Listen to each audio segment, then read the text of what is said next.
回来了。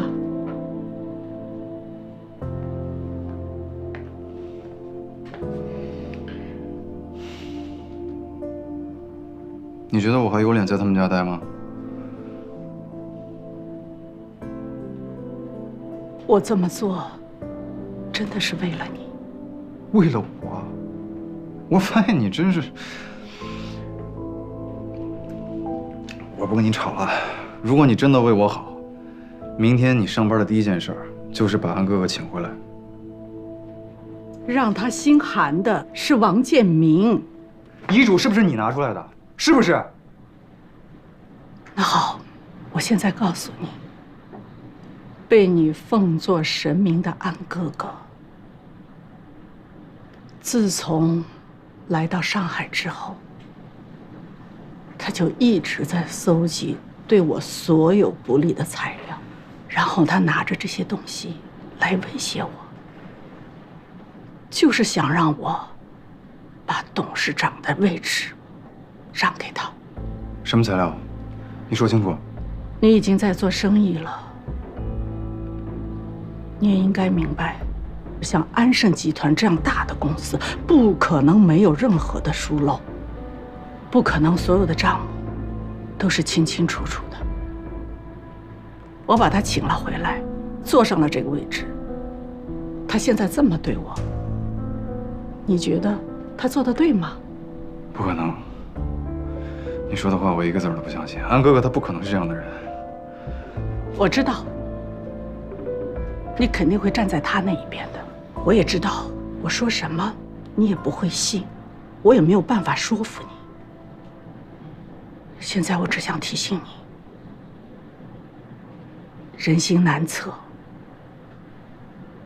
如果有一天我不在了，我也希望你能够好好的保护你自己。你别说这些有的没的，行吗？妈，我们得相信安哥哥。你答应我好吗？明天上班第一件事，你给安哥哥打电话，你想办法，你请他回来吧。我真的累了，我想休息去了。你不答应我，以后我不回这个家了。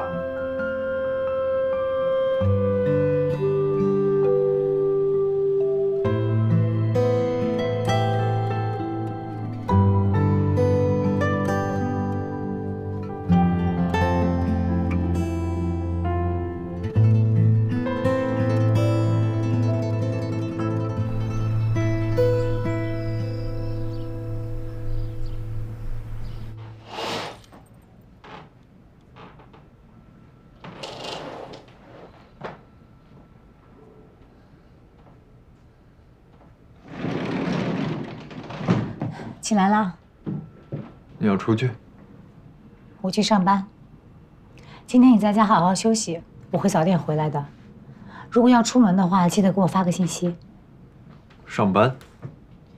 也许你认为我应该和你共进退，但是我觉得我不应该被他们吓跑。我要回安盛，为你争取公道。公道不公道有什么关系呢？我已经不在乎了。我在乎。王简落水是意外，这不符合遗嘱里的条件，他们不能因为这个把你赶出安盛。我怎么样都无所谓，现在最危险的是你，他们一定会想办法针对你的。我不怕。我怕。我不想再让你受到伤害。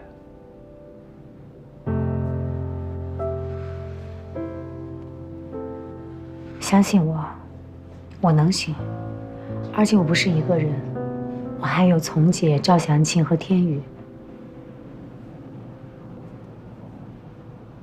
我还有这个，他会一直陪着我的。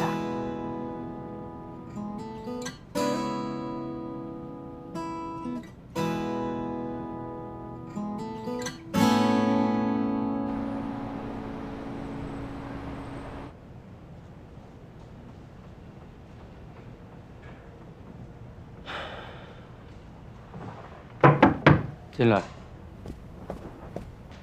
王总，我查过了，那2套房子是3月份开始出售的，同时挂牌出售的还有其他2套，已经成交了。卖房子？哦，对了，琪琪小姐经纪人刚给我打电话，说是她今天有个通告没有去，也没有和人家打招呼。资方那边现在很不开心，可能需要您出面斡旋一下。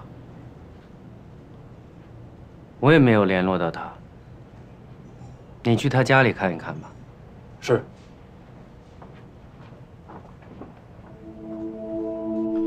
必须把他找出来，他是演员，最喜欢抛头露面了。连个人都找不到，你们还能干什么？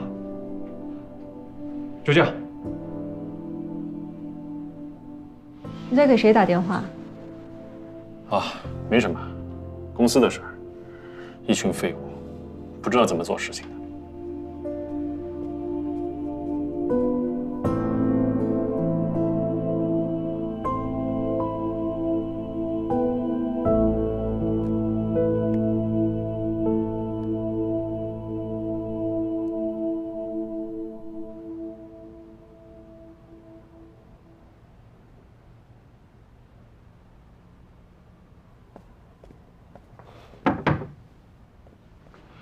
王总，我去琪琪小姐家看了，她不在家。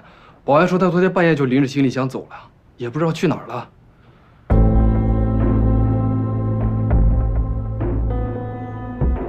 要是你知道王姐是被人害成这样的，那你会怎么办？我弄死他！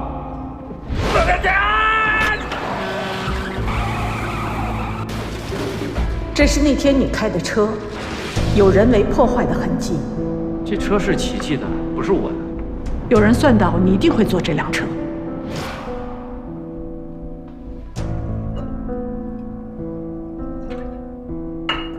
如果你出事儿，最大的受益者会是谁？张亚楠选择连夜召开董事会，把你爸的遗嘱都拿出来了。你觉得他什么居心啊？让你们兄弟反目成仇。撵走王居安，你就是下一个。不要被人当天使了还浑然不知。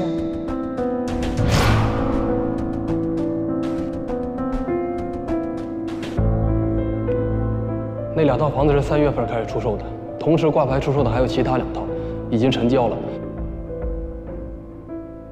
赌博，居然输了那么多。人啊，往往得得到教训，才能够让他呀长点记性。卖房子？哥，难道是？这是朱师傅让人送来的黑皮馄饨。听说啊，这是他徒弟包的，让我们尝尝过不过关。快点吃，趁热。卖相看着还像点样啊！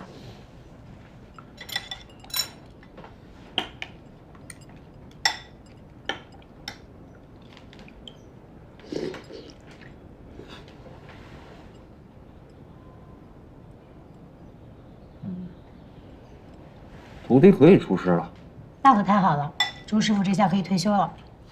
你不提我还忘呢，我还有家馄饨店呢，我就应该去学个厨子，包个什么黑皮馄饨的也挺好。你真的打算离开安盛啊？这1期改造刚刚完成，2期正在兴建，你自己的努力都还没有看到成果，现在离开，你甘心吗？那有什么不甘心的呀？你想啊，如果我不是王建明的儿子，我能做到安盛总裁的位置吗？就算你们2个是收养的关系，不管从法律上还是感情上来说，你都是他的儿子。而且，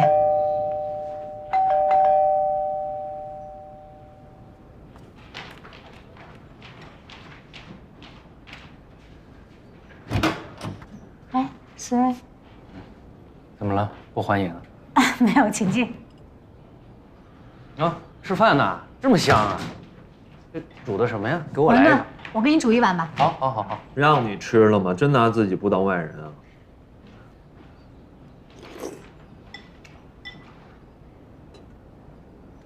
是有人了。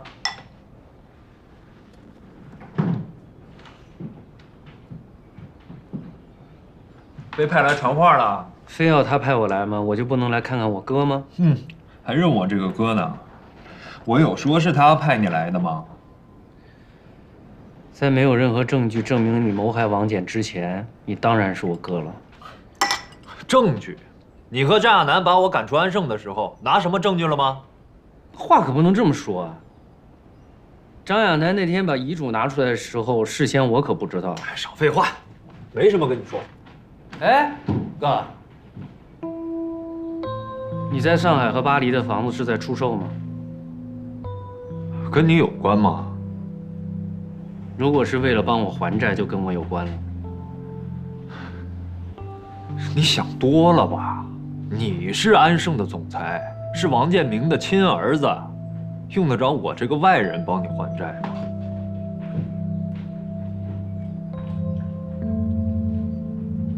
那就这臭脾气。看来你心里依然有你哥啊。我们之间啊，打打闹闹20几年了。你做见证啊，今天是我主动向他来求和的，下次可得他来找我了。苏沫，琪琪失踪了。啊？王简出事那天，他就在会所。我觉得这事儿很奇怪，而且那个姓汤的也躲起来了，这里面一定另有隐情。王简落水这个事儿，没这么简单。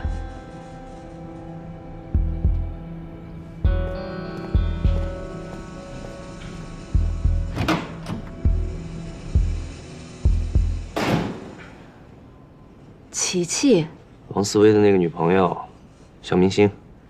可是他跟王简有什么关系啊？对啊，哎，他们俩基本上没什么交集啊。那天那个琪琪也在会所，后来就失踪了。哦，对了，那个姓汤的经理现在也找不到了。我怀疑我跟老王的视频就是他给上传的。难道这事儿还跟上纯有关系啊？那要找到琪琪和姓汤的才知道。这事交给我，交给你。我想想办法，只要他们不离开上海，一定有办法救出来的。现在连王思薇都找不到他们，我估计肯定已经不在上海了。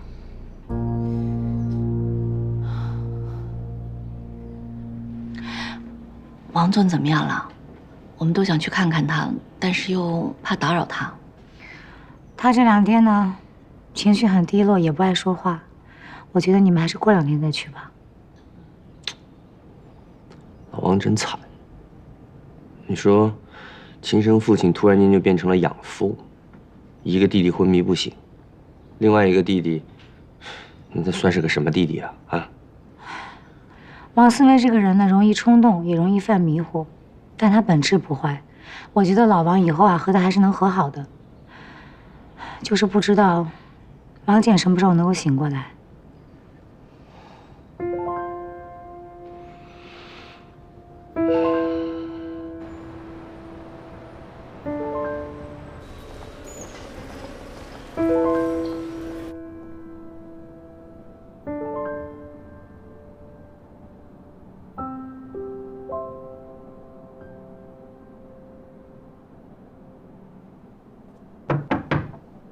进来。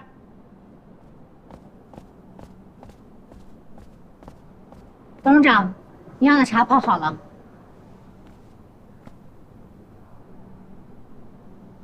王居安现在怎么样了？他很好，谢谢董事长关心。但你们俩呢？我们2个当然也很好。男人事业受挫，脾气就会变得很坏。以前在公司有那么多人听他的，现在只有你陪在他身边了，你的日子应该不好过。王居安这个人又霸道又傲慢的，没有了安盛总裁的光环，我真不明白，你到底爱他什么？我理解他，也信任他，所以我爱他。董事长，不好了，出事了，出事了，出大事了！怎么了？辛耀恩那边死人了。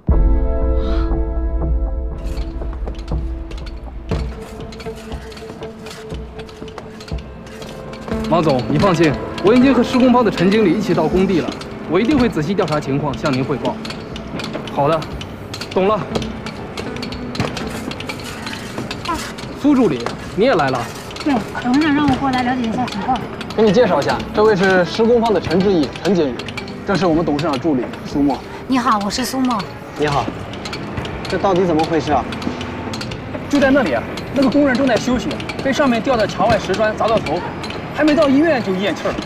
这好端端的石砖为什么掉下来？不会是工程质量问题吧？不是，墙砖还没贴完呢，正在施工啊，这就是个意外。这应该算是安全事故吧？对，我们正在向上通报，而且已经全面停工整顿了。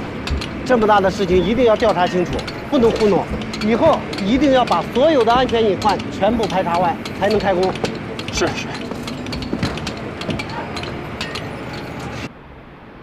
事情怎么会变成这样？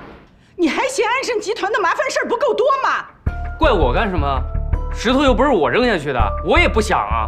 当然怪你了，星月湾你是主要负责人，出了事情你就要负责。你说说吧，现在怎么办？怎么办？赔偿吗？赔钱，说得轻巧。死的是什么人？叫杜玉年，是个焊工，安徽人，在老家有个姑娘，现在正在赶来的路上，估计差不多快到了。他女儿多大了？电话里面听应该也就是20多岁吧。那还好，如果是7、8岁的小姑娘，就麻烦了。苏沫，你是安徽的？是。那好，这件事情你去办。董事长，这事儿小苏去恐怕不太合适，她太年轻了，万一被对方讹上怎么办？怎么不行呢？他们2个人是同乡，又是同龄人，沟通起来比较方便。而且，他是代表我，也表达了我们安盛集团的诚意。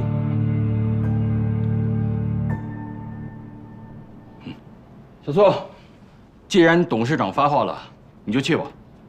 有一点必须记住啊，他们都是山里人，光脚的不怕穿鞋的。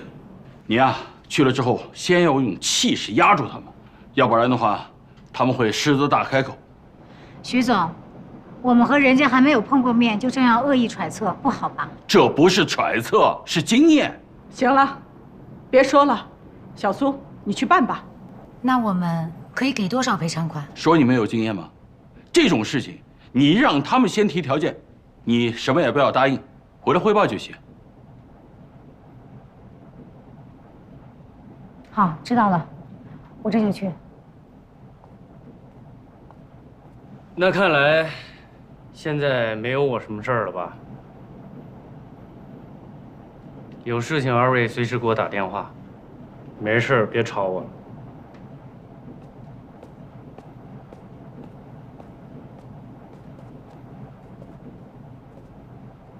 董事长，没有了王居安这个靠山，苏沫还是那么嚣张，你觉得这事儿他能办好吗？办不好就辞职。安盛从来不养闲人。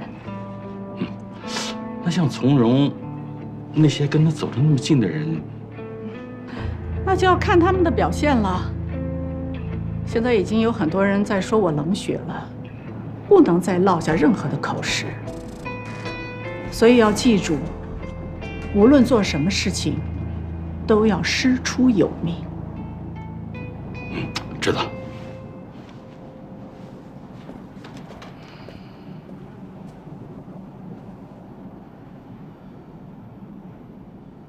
我爸他太可怜了，一直为家里人奔波，从没有享过一天的福。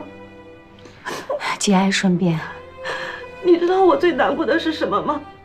身为女儿，我都没有来得及孝顺他，他就……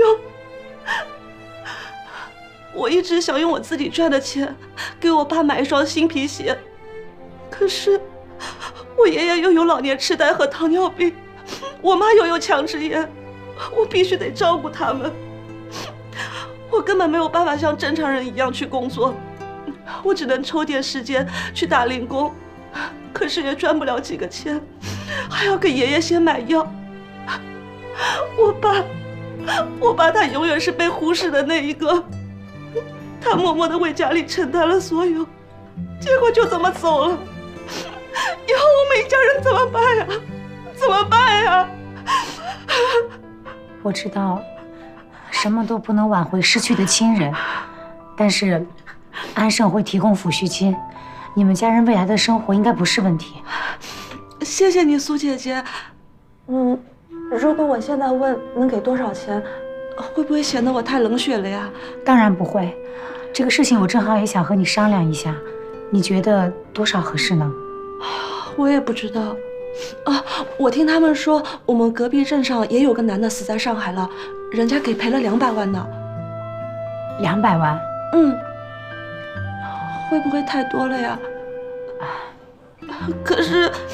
可是我爷爷又要终身服药，还要人照顾，我妈妈还要做手术，我实在没有办法了呀。你放心，这个事情我会帮你去争取的。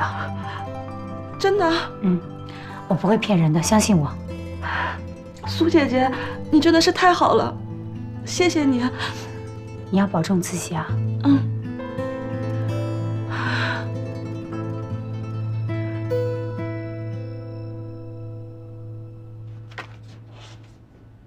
200万，你看，怎么样？让我说着了吧？狮子大开口，200万。赔偿金是有国家标准的，今年也就138万吧。你回去告诉他们，安盛是正规公司，按国家标准来。如果董事长想按照国家标准来的话，就不会派我去了。所以啊，小苏你就不用去了，这个事情交给律师团处理就好了。既然派我去处理这件事情，我就要负责到底。按照国家标准是赔偿最低金额，一般公司呢都会逐情增加。安盛作为行业标杆，我觉得在处理这种问题上，应该多点人情味儿。人情味儿也不值那么多钱呢。行，就给他加点味儿，凑个整数，140万。翁总，你觉得呢？我没有什么意见，看董事长的想法。董事长，杜玉年是家里唯一的劳动力，他的父亲和妻子常年卧病在床，女儿呢就只能偶尔接点散活，也没办法长期工作。他们家的情况已经很糟糕了，现在老杜又去世了。套路全是套路，讲故事卖惨。安盛不是慈善机构。毕竟是我们的安全措施出了问题才造成惨剧的。话可不能这么说，我们一直按照标准来的，谁敢不遵守安全管理制度呢？总之是出了人命，这件事情如果闹大，对公司肯定不利。苏沫，你到底站在谁的立场上？我是站在公平和公正的立场上面。错，你应该首先考虑的是公司的利益。难道说为了公司的利益就可以罔顾别人的性命吗？够了，别吵了。这件事情既然交给小苏去办，就要相信他的判断，就答应他吧。小苏，你再去一趟，这件事情一定要一次性解决干净，不能留任何的尾巴。是。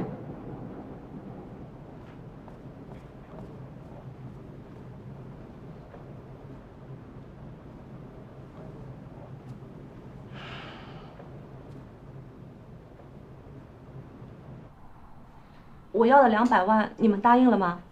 放心，董事长已经点头了。现在法务呢正在起草协议，到时候你把字签了，钱就可以给你了。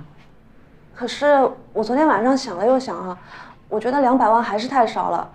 我爸这一大活人就这么没了，我觉得你们怎么样也得赔1000万吧。1000万，安盛是不可能答应的。1000万太多，那我减一半总行了吧？减一半那也是500呀，这200万还是我好不容易给你争取下来的，你现实一点好不好？最大的现实就是我需要钱，爷爷跟妈妈的病都需要钱，我也得生活呀。这200万生活已经足够了。是在小地方生活看病都够了，但是在上海这个大城市买房子多贵啊！其实你爸爸活着，你们也不可能在上海买房子啊。但是我爸他已经死了，他死了，难道我不应该利用好这个机会拿到钱，跟我妈过上好日子吗？你什么意思？你是想发死人财？发死人财怎么了？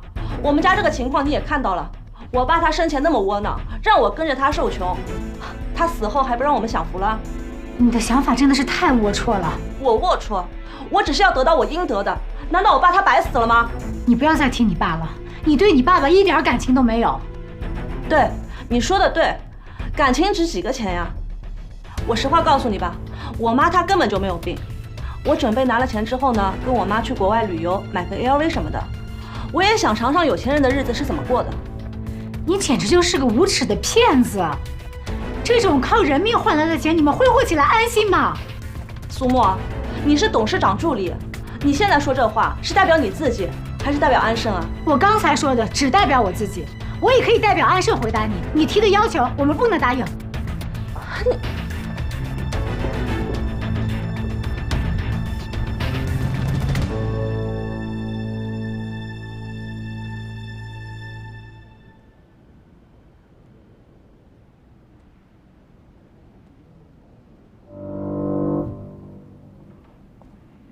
什么事儿这么开心啊？没什么。我今天刚好有空，一起去医院啊。今天不行，今天有重要的事。什么事儿比生儿子还重要？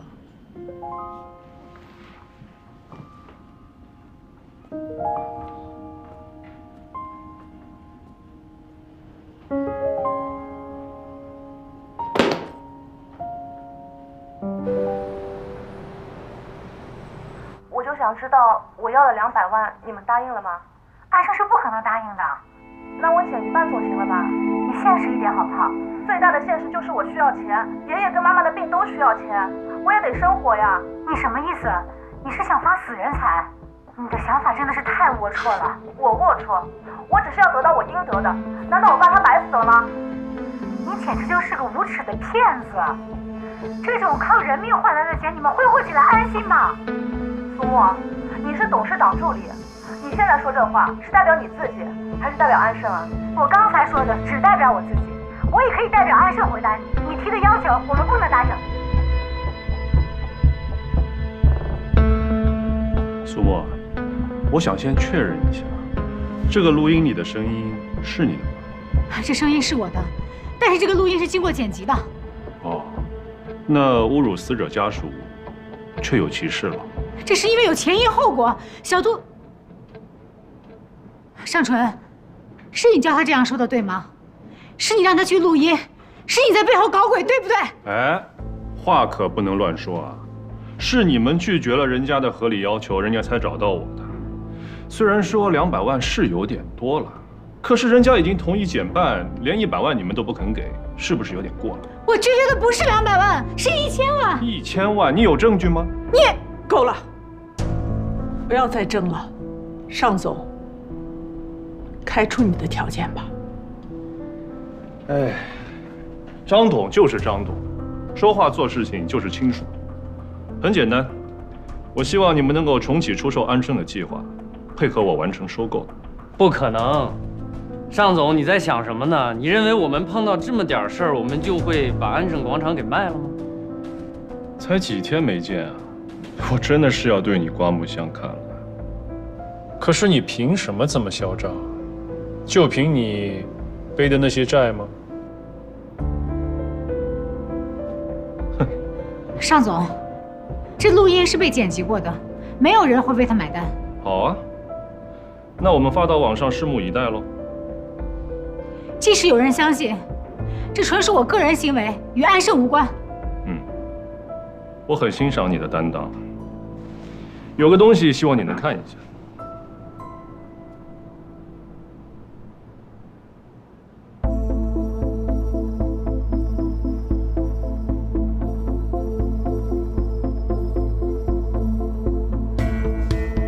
不要再放了！这究竟是怎么回事？这段视频要是发到网上去，你们猜大家会怎么评论啊？一个连大学证书都没拿到的女人，为了上位出卖色相，竟然顺利地当上了董事长的助理。这到底是她个人的原因呢，还是你们安盛高层管理风格向来如此？你说这叫什么事儿啊？你们安盛丑闻一个接着一个，这样下去不好吧？还不都是你上唇搞的鬼？张董，我觉得你们安盛一定有内幕。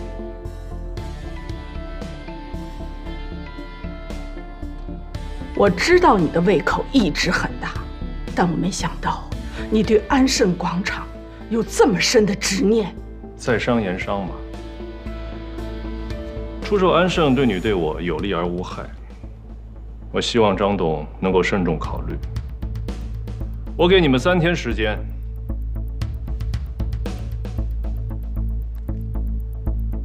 只有3天。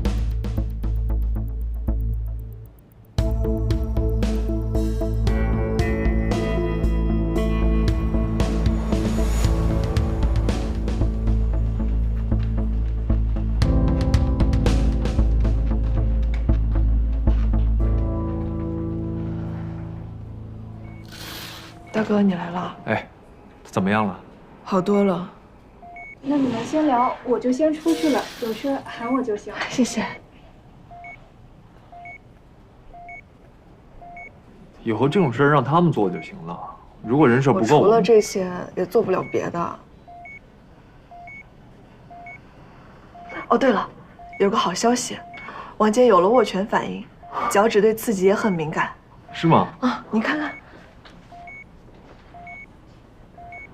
王姐，你抓一抓我手。王姐，王姐，你抓一抓我手试试。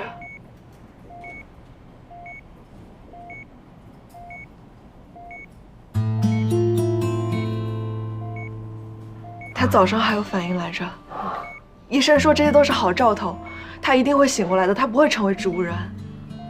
对，好兆头，好兆头。这都多亏了你，你一直在他耳朵边说话，他其实都听得到。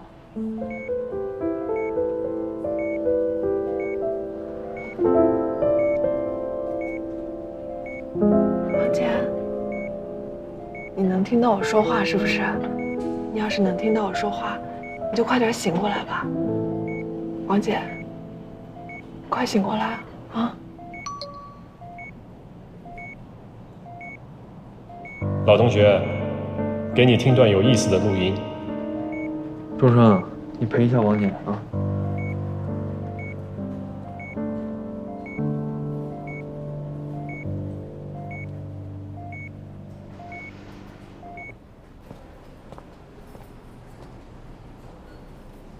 安生是不可能答应的，那我减一半总行了吧？你现实一点好不好？最大的现实就是我需要钱，爷爷跟妈妈的病都需要钱，我也得生活呀。你什么意思？你是想发死人财？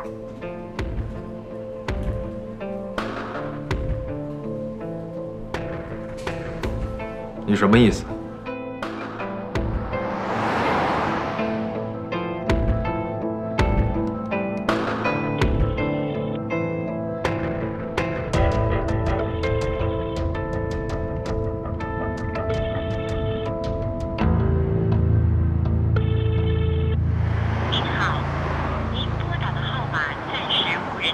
笑话吧啊！笑话吧！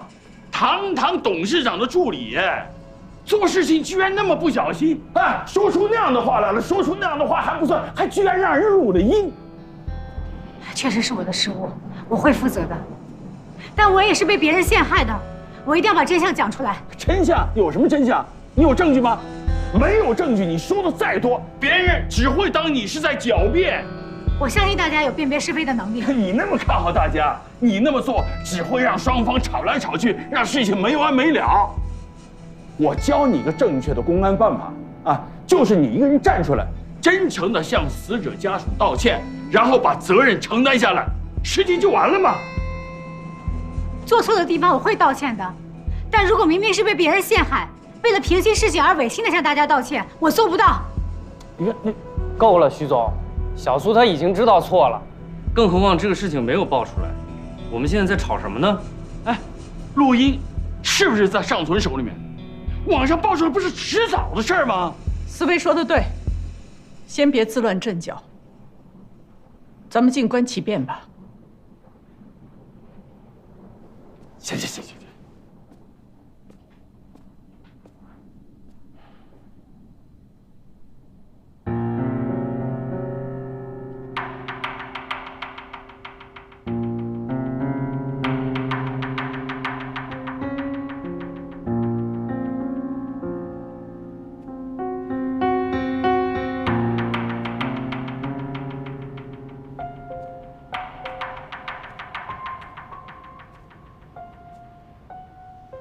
老同学，才多久没见啊？憔悴不少啊。还是这么刻薄。谈谈正事儿吧。谈什么正事？我要的东西，你很清楚。凭一段录音，就想让安盛把安盛广场卖了，这可能吗？你说点现实的，我能办就帮你办了。对于张亚楠来说，一个助理不过是蝼蚁；可对于你王居安来说，这个女人的事儿比天还大。我说的没错吧？我现在不在安盛了，这种事儿我做不了主。正因为你不在安盛，做起事情来才不会束手束脚。为什么呀？如果我没猜错的话，张亚楠已经决定弃卒保帅，让苏沫来背这个锅。他用这么下作的手段，把你排挤出董事会，现在又对你的女人下手，你难道真的咽得下这口气啊？咽不下去也得咽呀。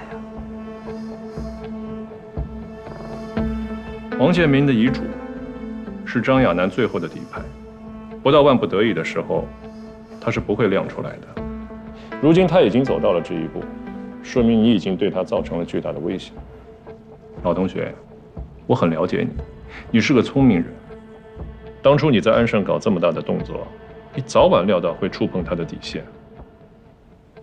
我相信，你手里一定也握着他的把柄吧？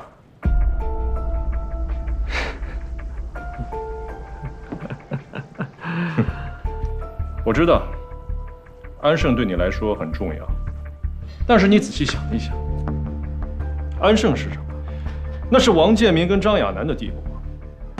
王建民到死了还在猜忌你、排挤你，给他那2个亲生儿子腾位置。张亚楠就更不用说了，他把你从国外调回来，挽救了安盛的危机。现在呢，兔死狗烹。他不光对你是这样，对你们3兄弟都是一样的。王简还在医院里边生死未卜吧？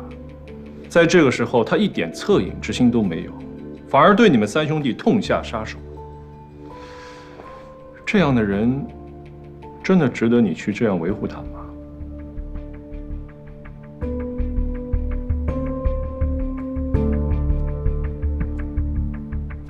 老同学，难道你真的不想来一次痛快的反击？反正张亚楠是不会跟我交易的，可是你不一样，是你把安盛救活的，我相信你也可以亲手埋葬他。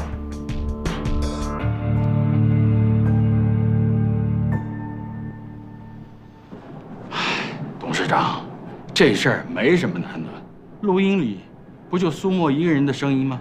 把它开了就完了。我已经找人去办了。你都干什么了？提前准备好公关稿，一旦录音爆出来，我们第一时间回应，尽量减少损失。你的回应就是让苏沫背锅，不行。为什么？你这么做，王居安会怎么想？嗨，我还管他怎么想？安盛现在已经跟他没关系了。你有没有脑子？越是没有关系，越是危险。你是怕他报复啊？当初他被赶出董事会的时候，连个屁都没放。为了一个苏沫，他会出头跟我们作对？哼，你太不了解他了。你这个人怎么这么老实啊？啊，你真以为你挖个坑我就能往下跳吗？啊？那安盛不只是张亚楠的，他也是王简和王思威的呀。你说，我能出卖他们吗？可他们不是你的亲兄弟。兄弟讲的是感情，不是血缘。曾经咱俩也是兄弟。我再说一遍，独地板的事儿，真的跟我没有关系。只要你不再惦记安生，过去的恩恩怨怨，我都不追究。我不想听你说这些，你就给句痛快话吧，到底跟不跟我合作？不可能。